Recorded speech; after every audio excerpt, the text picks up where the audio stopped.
Hindi na may kakailang epekto ng modern lifestyle sa ating mga mata. Matagal nakababad sa gadgets, kulang sa tulog at iba pang unhealthy habits. Lahat ng yan pwedeng magdulot ng paglabo ng paningin, lalo na kung nasa lahi. Para sa marami, sanayan lang ang paggamit ng salamin o contact lens. Pero para sa iba, hassle. Nung 16 years old po ako, yung eye grade ko po is 600, then with 400 astigmatism po. I think mana-mana kasi yung full family ko po, yung mga relatives ko, malabo din po yung mata. Dahil dito, salamin at contact lens din ang naging solusyon ni Charisse sa paglabo ng mata. Pero imbes na ginawa, nakadagdag pa ito ng matinding abala. Nag-eyeglass muna ako, then nung college na, nag-contact lens na ako. Everyday talaga, every morning, contact lens agad yung hinahanap ko para suotin. Then, at the end of the day, para naman hubad din yung contact lens ko. Para, sobrang struggle para sa akin yun.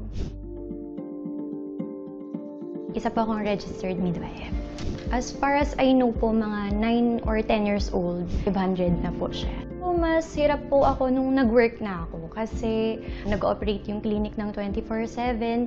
Hindi po namin hawak yung mga patients kung kailan sila nanganganak or kailan sila pupunta sa clinic. Imbes na ma-assess ko sila agad, kailangan mo pang hanapin yung contact lens mo. Tapos pag tatanggalin na naman pag matutulog. Yun. So, hindi po kasi ako nag-glasses kasi medyo mabigat po siya. So pag yumuyuko po ako, nalalaglag po siya. Gustuhin man daw magpa-LASIK surgery na Aliana, lumabas sa screening na hindi raw ito pwede sa kanya dahil sa iba't ibang factors. Ang only option ka lang daw po is yung ICL. Yun. That's why nag-search po ako kung saan po yung mga nagawa nung sa ICL. Unang-una nakita ko po si Icon. Chinek ko muna yung Facebook po nila. Tapos, ayun, may mga promos po sila. And good thing po kasi may mga free eye screening po sila.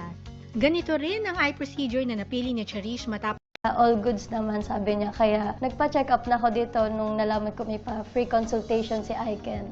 Ilan lang sina Charisse at Aliana sa marami ng sumubok ng ICL o Implantable Contact Lens bilang alternative sa LASIK surgery. May mga pagkakataon kasi kung saan hindi pwedeng gawin ang LASIK sa isang pasyente.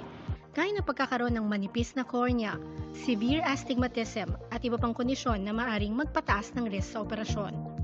There's always a possibility that there are grades or people who wear glasses who cannot have access to laser surgery. Thus came lens surgeries which include the implantable contact lens. Pinapasok yan sa loob ng mata. Maski na nearsighted ka, maski na farsighted ka, may astigmatism, ito'y nakokorek niya. At dahil naging in-demand na rin ang ICL at iba pang modern eye procedures, mas pinadali at mas pinasulit na ngayon ang solusyon sa malabong paningin. The safety profile of the ICL technology worldwide and even in Japan has convinced a lot of patients to shift from what used to be LASIK or corneal reshaping procedures. Marami nang pwedeng pagpilian kung saan at kung anong procedure ang aakma sa panlalabo ng mata. This particular clinic stands out for combining Japanese technology with great Filipino care. Icon Refractive and Aesthetics is founded by the world-renowned ophthalmologist Dr. Minoru Tomita of Japan. Dr. Tomita has had hundreds of thousands of refractive surgeries under his belt, and he has had numerous awards on the global scale. He had envisioned to bring the Japanese technology into the Philippines. Alam nyo ba, ang Japanese ophthalmologist na si Dr. Tomita ay nag-train din kasamang Filipino doctors dito sa Pilipinas.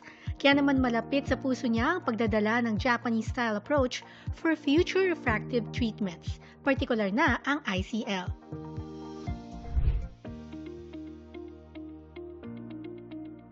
Our services include general ophthalmology, cataract surgery, glaucoma, retina, and also laser surgery and ICL surgery.